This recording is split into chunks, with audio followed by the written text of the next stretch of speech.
What was your reaction to the play calling at the end of the Clemson game, specifically Dabo Swinneys choosing to go for it on fourth down instead of kicking what would have been a game-sealing field goal? You're going to ask a guy to call plays for 11 years to decipher what he's going through his mind. I tell you, it's a really tough call because, they had been moving the ball against their defense. And if you give them the ball back, there's a good chance they can move it. They've had success practically the whole game moving the ball. Their quarterback, Nathan Peterman, was playing really well.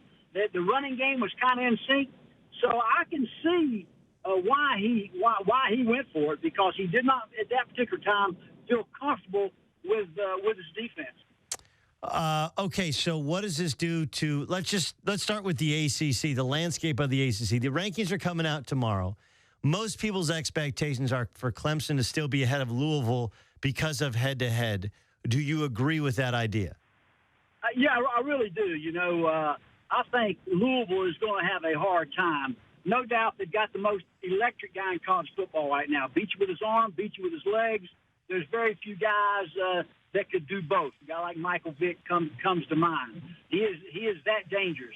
And even with that being said, though, I don't think the committee is going to go on team rather than player. So in head-to-head competition and a more challenging schedule. If you take those two things into context, and yes, I think very much so, Clemson deserves to be ahead of Louisville at this point in time. All right, what about the idea of them both getting in there? I know that the committee in the past has said we want conference championship winners, but like we always thought there'd be, hey, what about a second SEC team? What about the possibility of a second ACC team? Let me give you the landscape here. Michigan lost their starting quarterback for the year. They have one loss. You got Ohio State has one loss, but a win over Oklahoma on the road. You have Washington out there who just lost their first game, albeit at home to USC. Everybody outside of Alabama now has one loss. Where does Louisville fit in the mix in terms of the possibility they get in as a second ACC team?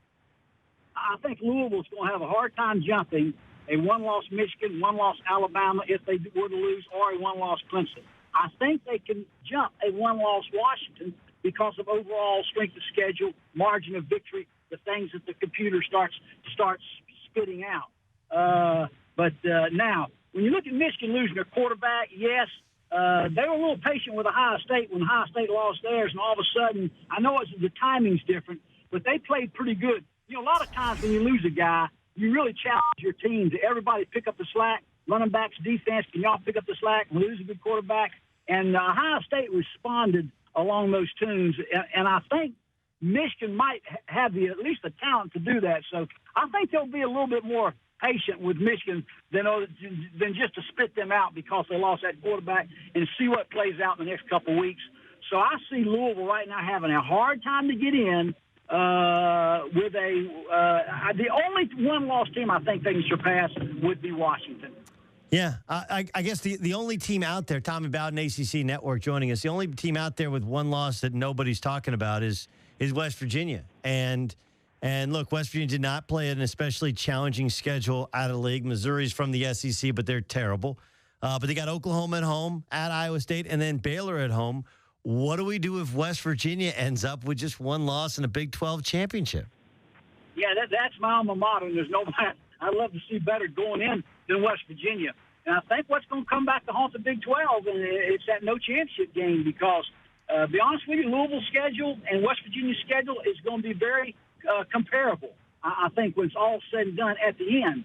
But, of course, West Virginia won't have the championship game, and neither will. Of course, Louisville will not have played in one either, but it doesn't give West Virginia the advantage of having the championship game and being a 12-1 one-loss team as opposed to 11-1 one-loss team like Louisville. So they lose that advantage of a championship game. And if everything is being equal, I just think the committee is going to play the guy that has the chance to win the next playoff game, and that would be Louisville because of Lamar Jackson. I think Lamar Jackson has got some marketability with everything being equal. Tommy Bowden joining us, of course, former longtime head coach at Clemson. Before that, at Tulane. He's joining us on CBS Sports Radio.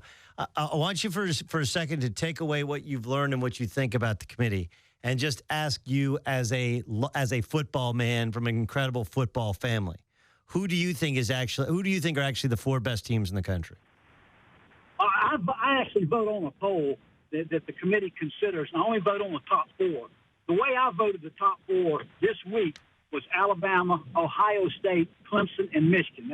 Those were my top 4 based on performances after this week. So, in my opinion, those are the 4 best teams. Now, I'm anxious to see how Michigan plays without the quarterback, but I'm throwing that out right now, assuming that they're going to be able to respond positively. Last thing, I don't know if you remember what this day is, November 14th. You know what that day marks?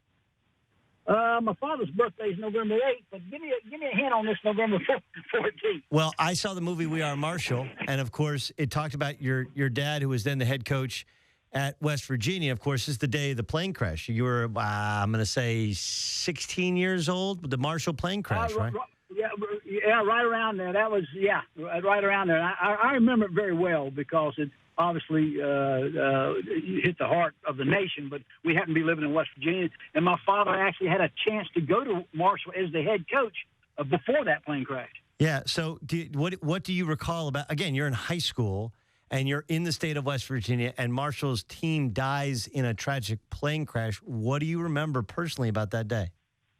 Yeah, the first thing I remember is the fact that my father, as I just mentioned, they had called him a couple years before the plane crash about becoming the head coach, and then the first thing was, gosh, he could have been on that plane, and my mother might have been on that also. Obviously, the next thing, being involved with athletics, your father's the head coach of a team that travels a lot.